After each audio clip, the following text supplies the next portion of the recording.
Gets open for three. Dagger! Hello, hello, hello. Welcome to another episode of Well Beyond the Arc. I'm Manoli. And I'm Montana. And as usual, we'll be talking NBA basketball with you for the next hour or so. Glad you are with us. Quick housekeeping note, as always, if you would mind, you haven't done so already, please hit that like button, but more importantly, hit that subscribe button to the Yankee and the Brit Sports Group. A lot of great shows on the Yankee and the Brit Sports Group. Obviously, our show, Well Beyond the Arc, NFL shows, all sorts of good stuff, and some new documentaries coming out. If you haven't checked those out, they're pretty badass. You want to check those out, I promise you. Montana, how the hell are you, man? I'm doing all right. I'm coming to you guys from Ford Studios today. The power's off on almost the entire island. So I had this whole bit planned, man. I was gonna pretend to freeze up in our intro and like pretend like and then the power actually went out. So I didn't get to do the bit. The bit became true. So the power's out once again, but hopefully the connection will last and we'll still be good to go for the whole show. The bit got you, it sounds like. It sure did, yeah. But I like that Ford Studios piece. But hey, you're here. That's dedication, my friend. Much appreciated. Well, let's just jump right into it if we can. State of our squad, and one of us is going to be happier than the other one these days. But Montana, let's talk about your Lakers. Well, I mean, I'm extremely happy with my Lakers. Obviously, we're finally in the play-in, which that's kind of ridiculous. We're the Los Angeles Lakers, and I'm like, we're finally in the play-in. It's ridiculous, but the West is really competitive. So there's that. I mean, we're only, I think, 3 games back from the 5th and 6th. So we're right there. The West is just competitive as a whole. But finally sitting in 9th, looking really, really good. AD has been playing great. LeBron is obviously out, but we have been looking fantastic without him. I'm not saying that LeBron's been holding us down by any means because we'll be looking even better when he's back, but we're not missing a beat without him. We look like a really solid team. The biggest question mark is Anthony Davis's health. If Anthony Davis can stay healthy, we are absolutely going to the play-in, if not the playoffs, just with that 5th and 6th seed. It's all on him. So we have to see if he can finally show up and show out. And I'm not convinced, but so far so good. Yeah, 2 games out of the 5th seed. That's crazy. And I watched your Lakers last night. Austin Reeves, I love that kid, man. He's a baller. That guy is balling right now. He is the replacement for Alex Caruso, who's with my Bulls. Which, oh yeah, by the way, my Bulls suck right now. We're at 12th in the East, tied with the Pacers last time I checked. Inexcusable loss at the last second. Tyrese Halliburton shoots a 30-foot three with Pat Bev falling over on his flat on his face. I got nothing to say, man. Even the Bulls themselves think they're done. It's not even worth talking about. They suck. That's my team. I know. I'm with them ride or die, but there's nothing else to say. I'll be watching the playoffs from home this year. We've been in the same place with teams the whole season, and now one of us is in a different spot. This is the first time we've not both been in the same place, I feel like, to be honest with you. So it feels kind of good to be the one out of it, but man, maybe I still got one horse in the race. I got my backup horse in the race. There we go. Oh man. Well, it could be worse. It could be worse than being a Bulls fan these days. You could be a fan of John Morant and the Memphis Grizzlies. Smoke, that's an interesting call right there. Have the same PED guy. Before we get to the John Morant stuff, I've actually thought this and talked about this with some friends for years, that I didn't want to poke this bear, but I did have an inkling. I'm not sitting here trying to be accusatory by any means, but I always had a thought, like, that'd be really interesting if, in baseball, they have all these guys, they test them for PEDs and things of that nature. Is there anybody in the NBA that would even come close to testing positive? And they do drug test in the NBA. I don't know for what, to be honest with you, but they do drug test. LeBron was the one guy. So that's an interesting theory. I mean, I'm not going to go down conspiracy theory road, but that's a very interesting comment, Smoke. Anyway, back to Ja Morant. I think if you're a fan of the NBA or following the news in general, you have heard what's been going on with Fracas. The Bulls are going fishing, and they're not catching anything either. Ja Morant has been in the news, obviously, and Montana, you brought it up last week. There was a report that came out, and of course, at first we're like, man, we hope this isn't true, about a story about him beating up on some kids in a pickup game and flashing a gun at a bunch of 17-year-old kids. Now there's been, reports that he took a gun on the team plane going to Denver illegally. There's obviously that Instagram Live that came out over the weekend and him flashing a gun trying to look like a gangster. King Cal, he is looking like a world-class D-bag for sure. Montana, what do you make of all this? And now with the John Morant being suspended for at least 2 games, it just blows my mind. So, okay, it is ridiculous. I think that we all could see him going down this road because there's been several things. The whole season, the entire team has been under the microscope because there's just been different things. I think that everything kind of with the whole team, not just Ja, this is not really, this does have to do with this, but it's a little side note on the whole team. That situation with Shannon Sharpe is when everyone kind of took notice of what was really going on with this team and kind of the annoyance behind it. But this is not that. This is not some annoyance. This is worse. This is far worse than any Shannon Sharpe encounter, any of that, because Ja Morant is the face of that organization. And he is becoming the face. He's got big Powerade deals. He has all these big deals. And he was just praised nationally on television for being the face of growing and doing all these things. And then all this stuff came out. And I will say this: there is a report that came out that there's going to be no further thing that comes out with this. Nothing else is going to come out. There's no From a federal further. standpoint. Yeah, which is good. That part is great because I do think at the end of the day that is the best case scenario. Now, league wise, I don't know what they're gonna do. I do not know. We've had other gun encounters, Gilbert Arenas. That's different, but we've had other, and that was handled very harshly. I do not think they will come down on Ja that hard, but I do think that Ja could end up. I don't know. I don't think he's gonna. People said 50 games. It's not gonna be 50. Oh, I think we might have lost Montana there for a second. So I think what he was alluding to is there is something in the CBA, the collective bargaining agreement with the Players Association and the NBA, where some sort of gun situation like that is an automatic 50-game suspension. And I think that's what they're looking into now. That's what the NBA is investigating. And what's happened is the Grizzlies have decided to suspend John Morant indefinitely. At first it was 2 games. Now we're seeing that it might be 4 games per ESPN.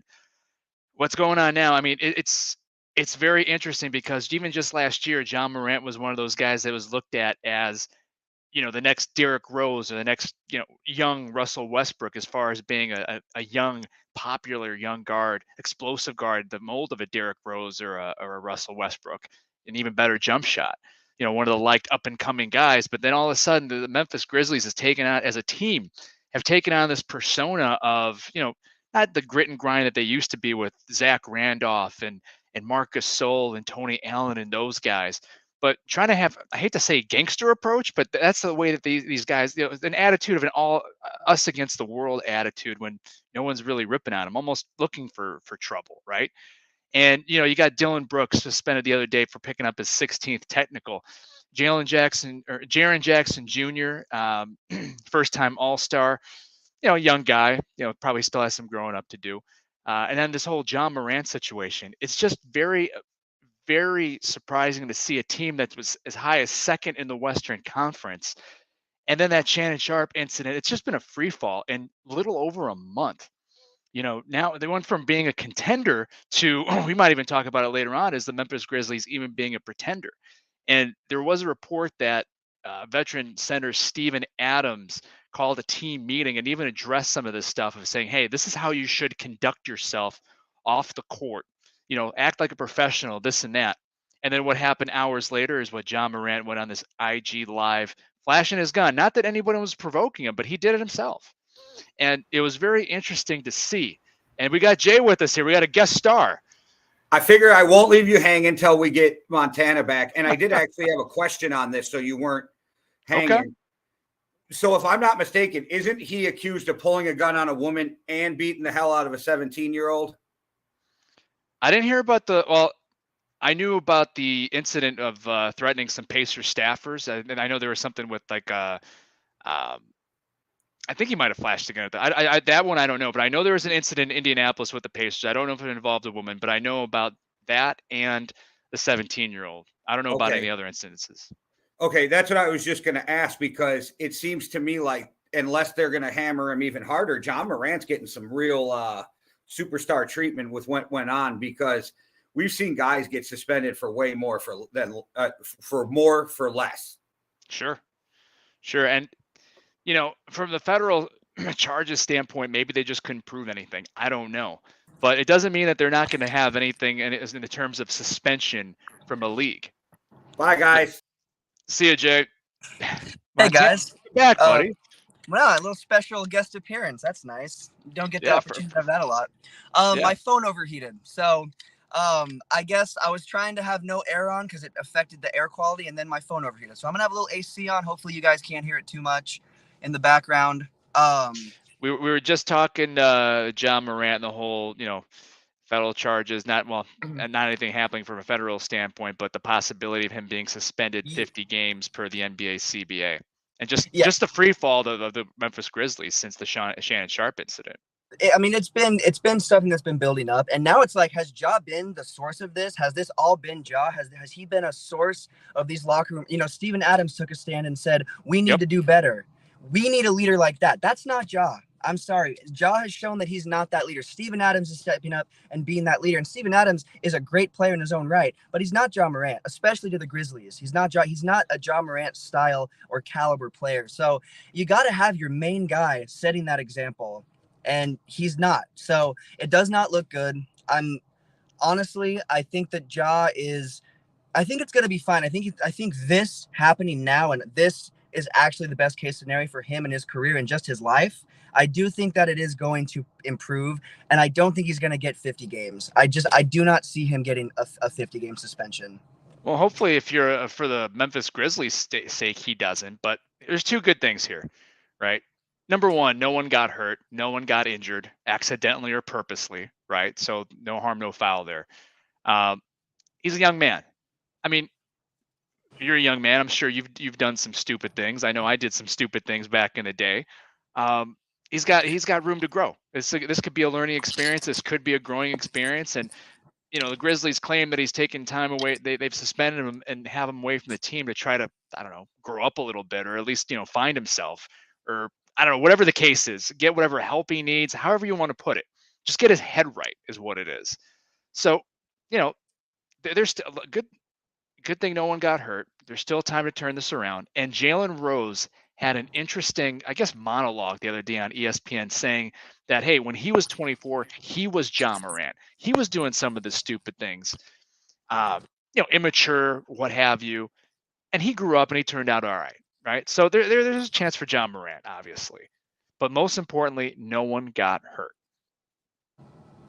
That's the most important thing, because it seems like every other thing that's came out about Ja, someone has gotten hurt or something has actually happened. This would have been the worst possible scenario for something actually happening. So I think he's definitely lucking out federally, but it just shows that there wasn't probably anything else going on with that.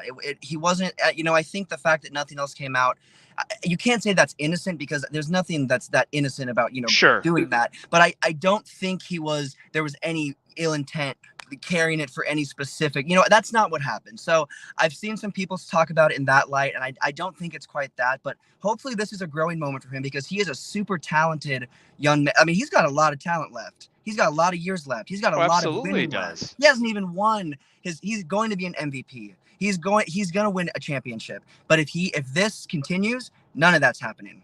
None of that's going to happen at all. Absolutely not. Amanda, that's an interesting point there. I mean, look, Charles Barkley back in the day had the "I'm not a role model" commercial, and that goes along right with your comment in this whole situation. And one thing I want to add about this is, there's been a lot of talk around NBA circles and around the league of not having veteran players on a team, right? So you have, like, for example, the Miami Heat have Udonis Haslem, who's like 172 years old, but he's been in the league for 20 years, and everybody in that locker room, whether he's a rookie or a 10-year vet, has a respect to that old guy, that vet, right? And there's got to be more guys like that. I mean, Steven Adams isn't even 30 yet, I don't think, and he's the vet on the Memphis Grizzlies. Now, mind you, if Steven Adams was telling me, hey, you better do this, this, and this, I'd probably listen to that dude, right?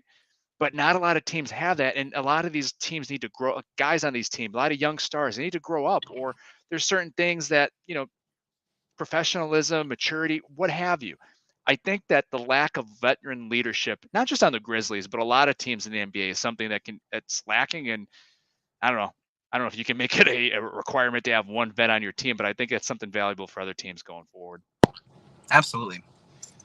Well, one thing we were trying to get to, but still a hot topic here, is, a couple weeks removed from the All-Star game and the trade deadline, is whether or not there's been a power shift. And we tried to talk about this last week, and the East was a juggernaut, but the West, I mean, you look at the Western Conference standings. I mean, we talked about your Lakers being in the 9th spot, but only 2 games out of the 5th spot. I guess where I'm going with this is with all the trades, with Kevin Durant going to Phoenix, Kyrie Irving going to the Mavericks, just those 2 guys alone. Has there been a power shift in the stronger conference from the Eastern Conference to the West, in your opinion? So I would say, and I guess this is the point that I got cut off in last time, was the Nuggets are the only team in the West that I see being actual contenders. Now, I like the point. I listened to the episode, saw the ending. I like your point saying they're a couple injuries away from that not being the case. And it's kind of deja vu if that happens, because that's been them before. They've been a team looked at as a contender, and then injuries come into play, and they're not. I don't think that's going to be the case this season. I just have a feeling. I have a feeling that they are the true contending team in the West. When I talk about other teams, I mean, I'm not going to say the Kings aren't a contender. The Clippers aren't a contender. The Mavs aren't a contender. They're not even playing that well since they got Kyrie. Now, that's not anything to do with Kyrie and his play style. That's just where we're at and where that team is at as a whole. But it's like, yeah, these stars are in the league. Now, I will say the seamless transition of Kevin Durant, we all knew that was going to happen. Kevin Durant could fit on any team and work. It's Kevin Durant. He is one of the players in the NBA that could be on any single NBA team. Was waiting for Smoke's comment about the Warriors. Yeah, there we go. I mean, hey, the Lakers knocked him the other night, so I'm pretty happy. And Curry was back too. But anyway, but no. So yeah, I do think that the only true contending team in the West is the Nuggets. How could we say a conference with only one true contending team is the best? The East has the Celtics and the Clippers. Excuse me, not Clippers. The Celtics, the Bucks, and then the 76ers are right there too. Do I look at them as high up as the Celtics and the Bucks? No, but they're still up there. There are at least 3 contending teams in the East. There's only one in the West. Will that shift? Because maybe Kyrie stays in Dallas and that system works out because they get some players this offseason. Maybe we just need to see them build their roster around Luka and Kyrie. We can't really judge that book too fast. Kyrie might judge that book too fast and bounce after one season, but we as fans, we can't really make that call. So I just think that right now the East is still sitting on top, but every season it could shift. It's that off season, that free agency, the trades. That's when we'll really see. But as of now, even with those big players moving to the West, I still have the East. So, I mean, we might as well get into contender versus pretender, but let's keep talking about, the prospective conferences at the same time too. Yeah. I'm with you on the Nuggets. Obviously, the Nuggets they look good. They're tops in the West. The West, I think, is a deeper conference, crazily enough, 1 through 13. The East is about the same, but you got the Jazz, who are now tied at now 13th.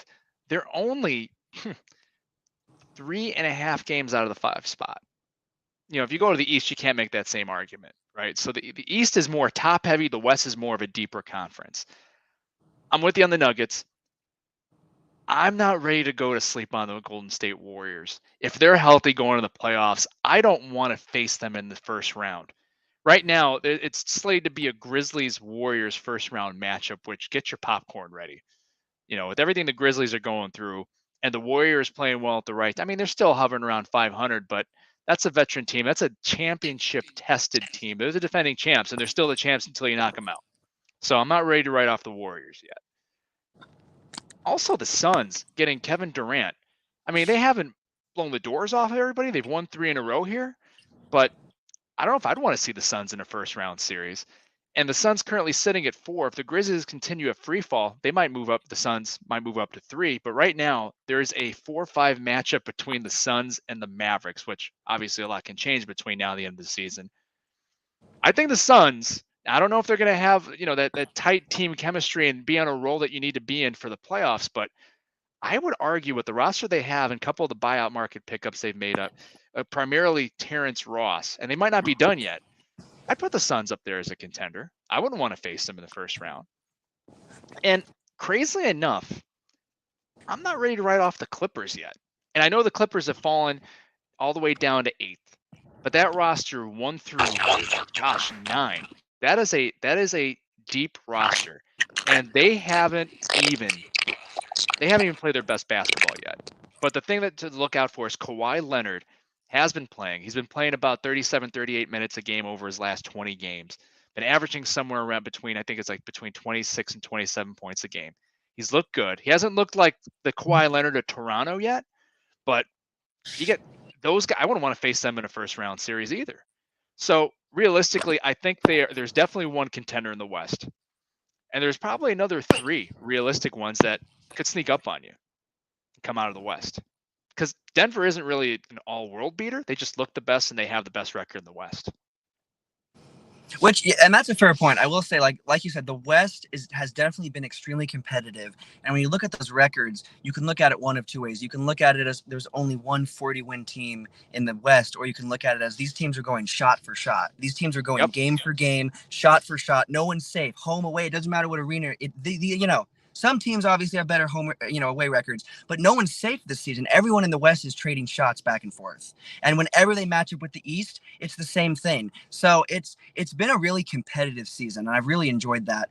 But I will say this: if we revisit this come playoff time, I may have a different answer for you on the Suns.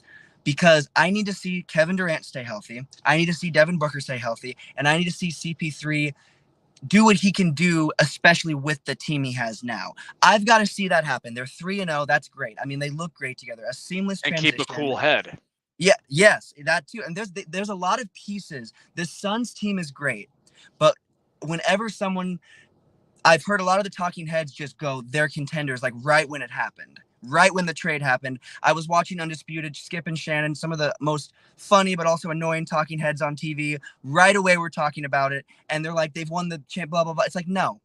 There's factors, there's layers to this. Yes, with a series, it's not like March Madness where you can have an off day and that's it. It does, you can't come back and revisit that team. That's why there's 7-game series. There's more chances, but still, there's some teams that if they drop that first game, I don't see them winning the next one. So I just, for me, the Suns need to stay healthy, and then if we revisit this conversation when it's playoff time, I would consider them a contender if they can stay healthy. Because if they stay healthy, there is no reason they should not go on a 10-game plus. They should be able to go on a 10-game win streak with that roster if they're all healthy. They should be able to be on a 10-game win streak. When they go on a 10-game win streak and stay healthy, to me, they're contenders. The Mavs, absolutely not. Not even close. I would even give the Kings more of a chance than I'd give the Mavs. And that's saying a lot. Yes, the Mavs have Luka, but I think the Kings are a better team overall. Grizzlies, I don't give it to them either. So I really think the Suns are the only other team in the West that I would consider contenders. But I think the East actually has more pretenders. Like the Cavs, they're sitting top 6. They have no shot. They're not going to win a title. No shot? No shot. They're the Bulls of last year. We talked about them. They're the Bulls of last. That's what I see. Now, the Bulls had more different problems with injuries, but I think history is going to repeat itself in the sense of a team that has a really big stride, makes big strides, does not make it in the playoffs. Hopefully the Cavs do not have a season like the Bulls had following, because that's just, but the hope, yeah, no, seriously. But the Cavs, I think, there's a couple of teams. I don't see the East having as many teams in the top 8 that could potentially pull off a deep playoff run. I think the West has a lot more teams that are. I just think it's different. The conferences are different. The East has been stronger this regular season, but I do think there's teams like the Cavs, the Hawks, the Knicks. Of course, the Knicks aren't going anywhere. If you think you're going to see the Knicks in the finals, you're what? The last finals they were in was what? The 70s, 80s, 90s? I don't know. No, they were in the 2000 NBA finals. The last time they won was 73. Oh, they were in the Wow, the more you know. I didn't even know that. Talking about basketball, the trivia, a lot of useless information here, but that's a different story for another day. But no, either way, they're not going to, the West has a lot more teams that have a chance, I would say. A lot more teams that I wouldn't consider contenders, but they're definitely not pretenders. So I think the East is full of more pretenders, but I still don't see the West having more contenders. The only other contender that I think that West is really going to get within this season is the Suns, potentially. Yeah, the West is going to be, that playoff bracket is going to be one where you can see a 7 seed make it to the conference finals, or some upsets when you're talking about seeding. There's so much parity in the West. The East is a 3-headed monster. I'm not sold on the Cavs. I'm with you to a point. I think they'll get out of their first. Well, they might have the Knicks in the first round, but who knows? I think the Cavs will get out of the first round. but I don't see them going any farther. I think the East is a 3-team race between the Bucks, Celtics, and 76ers. Philly's been playing real well, and Boston's been on the downside the last couple. They've gotten cold at the worst possible time. They still got a little time to pick it up before the playoffs start, but Boston came out like gangbusters, and they've only been playing 500 ball lately. Bucks just had their 16-game winning streak snap, but they barely lost to the Sixers the other day. Joel Embiid is balling right now. I wouldn't want to face any of those 3 teams in the first round of the playoffs, but I agree. Those are the 3 contenders in the East. Everybody else, I think, is a pretender. Now, granted, there's some other teams that can make some noise and get out of the first round, but man, if you're playing the Bucks, Celtics, or 76ers in the first round, best of luck to you. I still think it's going to be the Bucks out of the East as we sit right now. I'd even go as far as predicting today a Bucks-Sixers. Well, I don't know if that Bucks and Sixers right now would match up in the second round instead of the conference finals, but it'd be nice if they were in the conference finals. But we'll see what happens there. Anyway, yeah, plenty more basketball to be played. Still plenty more. Plenty more. Still got about 17 games left. Still got a month to go. A lot could happen now. Too many games left. Too many games left. Let's just stop it now so the Lakers are in. All right. Well, a game that you're definitely in is the internet's favorite basketball game, trivia game, however you want to classify our game. It's another edition of NBA Player Or. And those of you that follow Well Beyond the Arc on a week-to-week basis, you know very well how the game is played. You root for Montana to get 5 for 5 every week. But for those of you that are new to Well Beyond the Arc and don't know how the game is played, we're going to go through the rules again anyway, just like we do every week. Each week, I give Montana the name of 5 individuals, and he has to tell me whether or not they are a former or current NBA player or someone from another profession. Could be NBA player, famous ballerina, NBA player, famous astronaut, famous rapper. I don't know.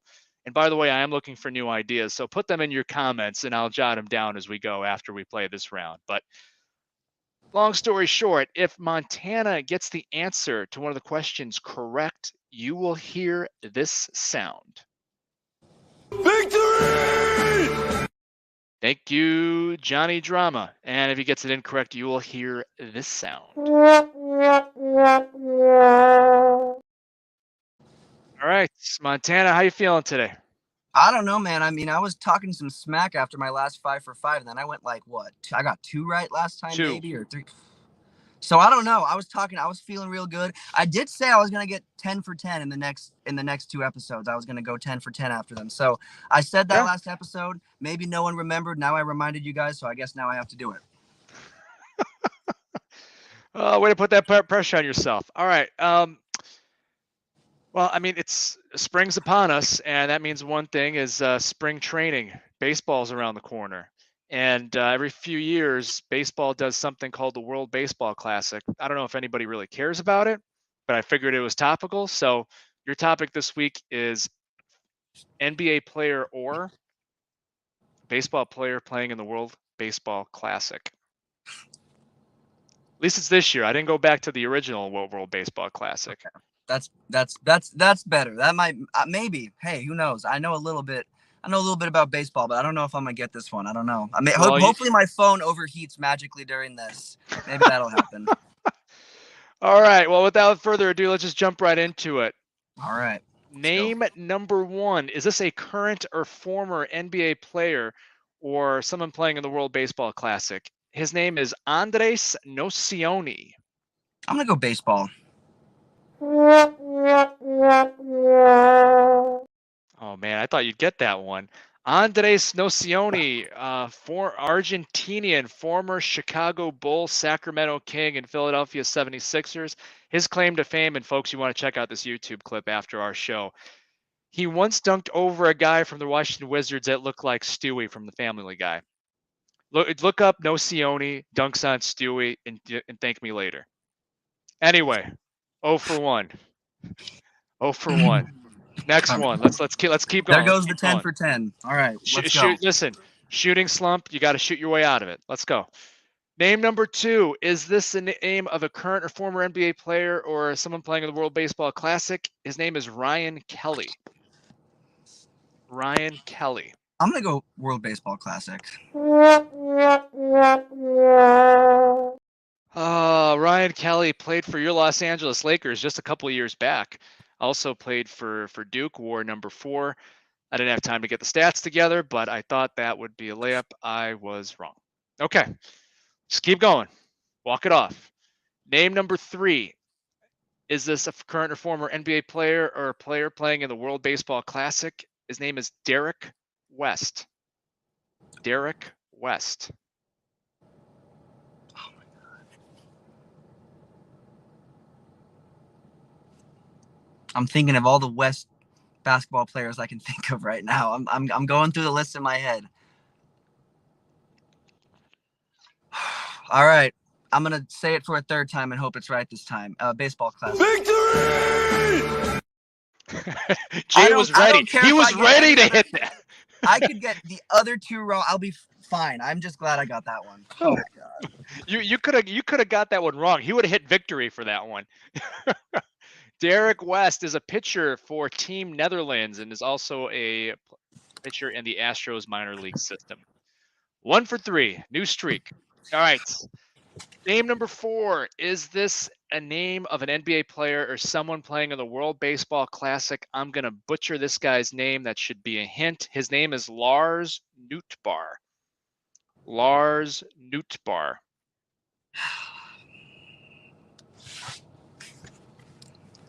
Man, I'm going to go with,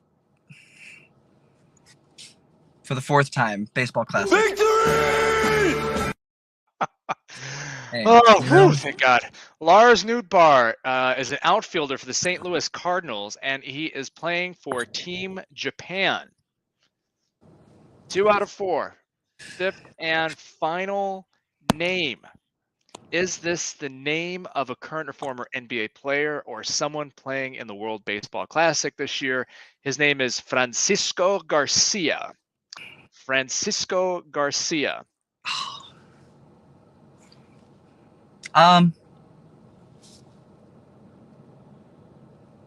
For the 5th time, World Baseball Classic.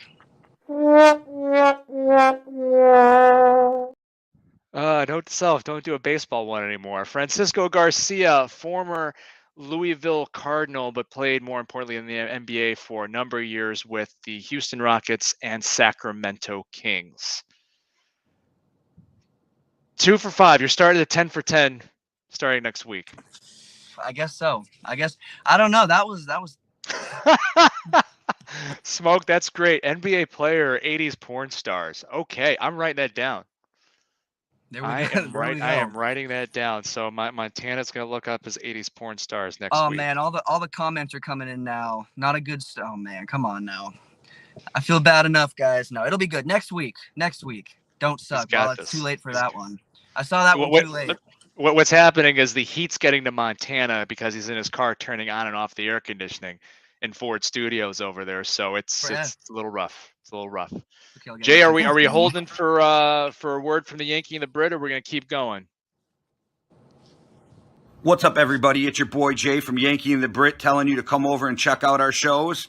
The Yankee and the Brit Sports Talk, Well Beyond the Arc, the Markout Podcast, Flagrant and Foul, Real Talk with Jay, and MMA Underground Weekly at YouTube.com/The Yankee and the Brit.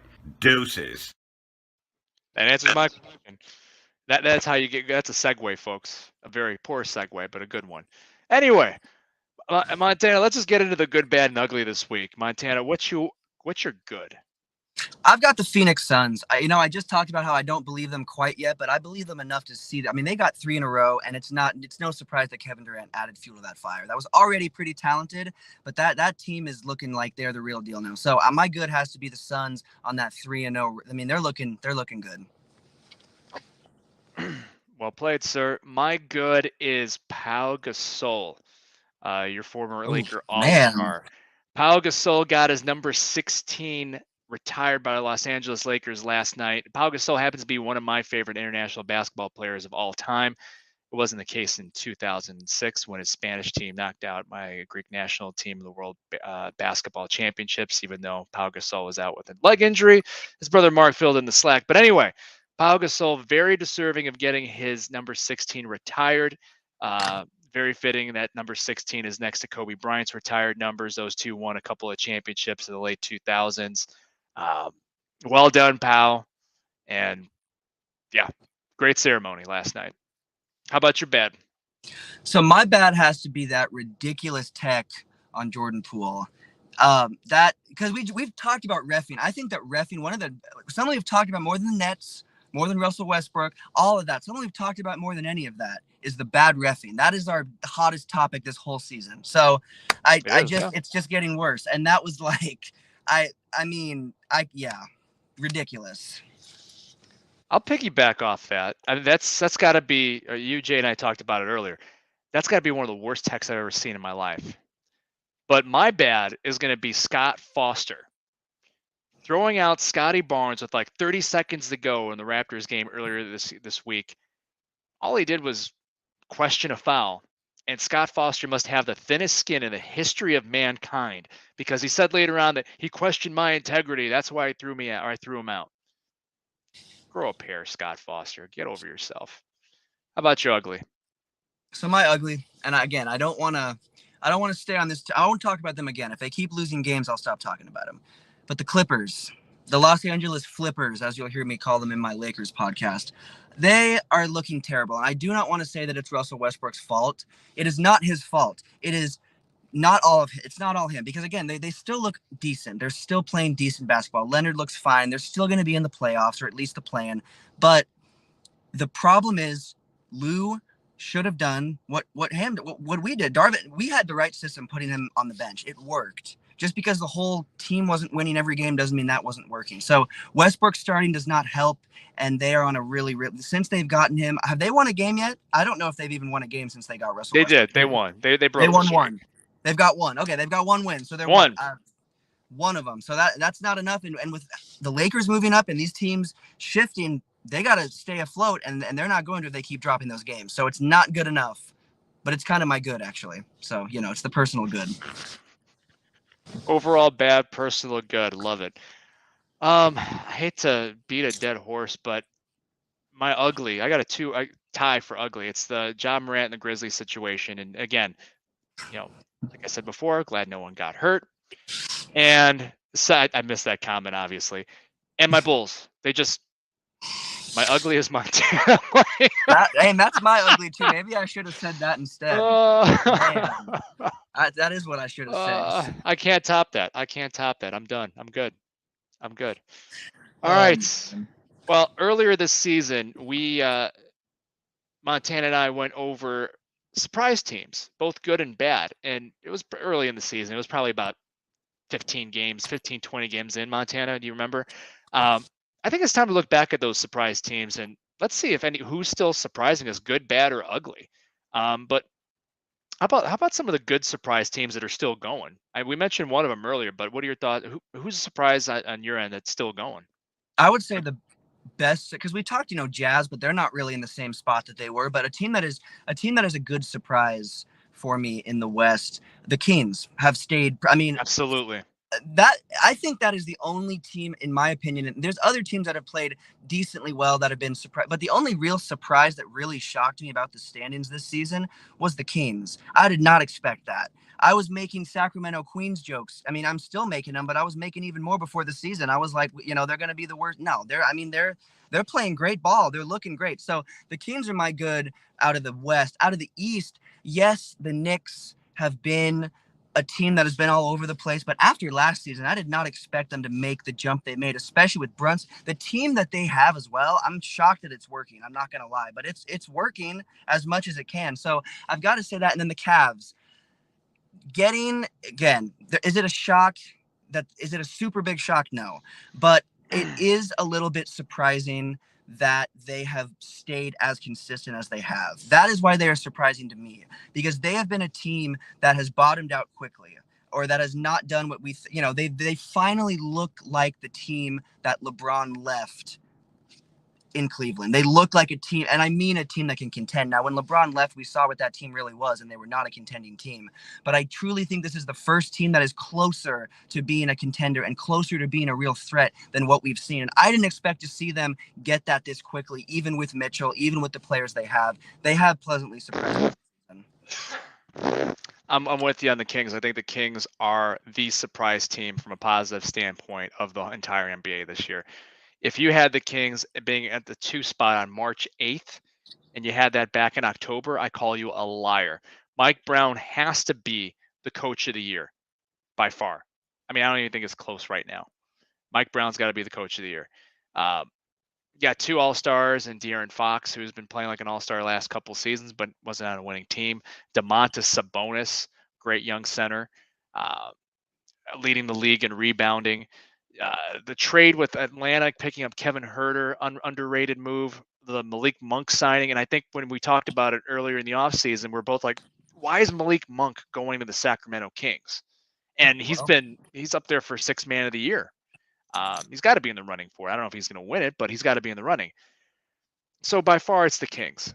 The Jazz, even though, they're still hovering around 500, and everybody thought that they were going to tank for Wembanyama. And they still very well might get that first pick, right, in the lottery if they don't make the play-in. But the Jazz at 31-35 right now, good for them. And Lauri Markkanen being a first-time All-Star with the Jazz, with the All-Star game being in Salt Lake City, great story. Also, did anybody really think that the Thunder was going to be contending for a play-in spot out in the West, 31-34? Shai Gilgeous-Alexander averaging 30 a game. I didn't see that coming either. So for me, from a positive standpoint, those are the 3 surprise teams in the the West. When you go over the East, yeah, Cleveland's up there because, I mean, everyone thought that, if Donovan Mitchell was going to get traded, he was going to get traded to the Knicks, but instead he went to the Cavs. And that's a scary offensive team. Still a young team, still got to gel, but, could be scary in the first round or second round of the playoffs. The Knicks have surprised, like you said. That Jalen Brunson move might be the best Knicks free agent pickup in years. Looking like, we both thought that, wow, that they gave him a lot of money, but it's looking like it's paying off right now. And the Pacers, granted, they're 29-37, but they're still competing for a play-in spot. They were surprised early on. They went on about an 11-game losing streak because they lost Tyrese Halliburton to injury.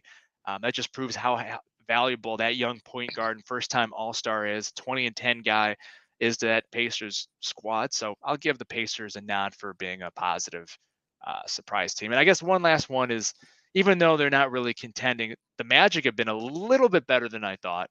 Still got a ways to go, but at least they've been watchable. What about surprise teams in the negative aspect for you? Golden State Warriors. You're a champion, but you're not one of the top 2 teams in the West. I mean, there's no other team that I could say they top that. They are the biggest disappointment. Yes, they're still in the playoffs. Yes, they could still be scary. Why haven't you been like that the whole season? These teams have seen your weaknesses. These teams have seen you guys not be very consistent. That does not look great going into the playoffs, even if you're a champion. So I've got to say that the Golden State Warriors, to me, I thought they were going to be, I had the same, they're going to be scary. They're going to run it back. I thought that. I really did. I had a feeling that they were going to, that's not what they've done at all, at least during the regular season. So I got to go with them. Another one for me. And honestly, this one might be surprising to some people, but I'm going to say it anyway, because I really, truly believe it. I really thought the Rockets were going to have more success. I really, truly thought, did I think they were going to be a playoff team? I don't know. I thought they might be a play-in team and play-in team best, but being where they're at, I truly thought they might be. Now, they've got some injuries, they've had some stuff, but I did think they would be in a better spot. So I've got to give a nod to them because I did kind of expect a little bit more to the Rockets. And my last big one is the New Orleans Pelicans. Yes, they've had injuries. Yes, they've had stuff, but they were second in the West at a certain point. They fizzled out so hard. They fizzled out the hardest out of any team that we've talked about. So I've got to say the New Orleans Pelicans have really, really not impressed me. And then another team that I've got to give a nod to, and again, this is another team that is still looking like they will be in the playoffs. But, for me, the Hawks have not done what they've needed to do the last few seasons because they made a big push, Trae Young became the villain of New York, all that great. What have they done since? They've done nothing since. So the Hawks, while they still look good, that coaching change might make a difference. I don't think McMillan was the problem, but I do think that getting that other, I think it'll make a difference, that coaching change. So I think it'll make a difference, but to me, they've disappointed me a little bit for where they need to be. I'll agree with all of those, but I'll add a couple more, especially in the West. The Clippers. Now the Clippers are, right now they're 8th. A lot of time left, right? That is the one of the deepest rosters in the NBA, and yet they're only a game over 500. Yeah, they're managing. They're the a poster child this year for load management with Kawhi and Paul George and guys in and out of the lineup and things of that nature. Adding Russell Westbrook now after the trade deadline, but even though the Clippers are going to sneak in the playoffs, probably a disappointment for me. But I agree with every other team you said being a disappointment. I don't know if you were going to get into the East, but let's dig into the. Well, you mentioned Atlanta. For me, obviously, it's my Bulls. I thought that they'd be at least in that play-in, that 7 to 10 range, competing for a play-in spot because they really didn't improve while everybody else in the East did, basically. So yeah, the Bulls, even though I've been saying it all season long, they're going to hover around 500. Now they're doing a straight nosedive. So for me, it's the Bulls. With you on the Hawks. And other than that, I'm from the Eastern Conference standpoint, I really don't see anybody else. I mean, the Wizards are stuck in mediocrity. They should be, they have their good streaks and they have their bad streaks, just like any other team. But yeah, not really anything good to say about the Wizards. But yeah, I think you've hit it on the head with all those the disappointing teams. No, for sure. There's definitely been more positive changes in teams than negative, but there's definitely those disappointing ones still. There always is. Well, we have an MVP ladder, but we'll save that for next time. But we'll put a bow on this show here. But this is not the only place where you can find Montana and myself here. Montana, tell us about your other projects and your shows and stuff of that nature. Yeah, so I've got 2 other projects I'm working on. One is called Purple and Gold Zone. It's all things Lakers. You can find that on Spotify or on YouTube under Purple and Gold Zone. I am dropping a new episode tomorrow if I get power back, so be sure to check that out. I'm talking top 5 Lakers big men of all time, a couple other things, so just check in on that. And then the Connor and Heffernan Show, I do that with my buddy Mark. We talk all things sports, MLB, NHL, NFL, college ball, all that. We talk everything. So that's on YouTube as well at the Connor and Heffernan Show. And then you can also find us on Spotify at the Connor and Heffernan Show. Can't wait to hear about Eldon Campbell making your top 5 Lakers big man of all time there. Can't wait for that show. You can find my work at my sports blog site. It's the Sports Page blog. You can find that at thesportspageblog.com. Just recently released a new article about the top 10 centers in the NBA today. Obviously, it's Nikola Jokic and Joel Embiid at the top, but there's a lot of talented centers. Even though people are saying the center is dead, I don't think so. It's just evolved into a completely different than what it was in the 90s when it was the golden era of centers for the NBA. So before we go, be sure to check that out. Yes, sir. JaVale McGee's on that list, right? Absolutely. He's got to be. He's got to be on your medal stand. After I get done coaching, I'm checking that out, and you guys should absolutely do too. He has great stuff. Great stuff. Check it out. Thank you. All right, y'all. Thanks for joining us. We will see you next time. And Scott Foster, if you're watching, you should be ashamed of yourself. Do better. Take care.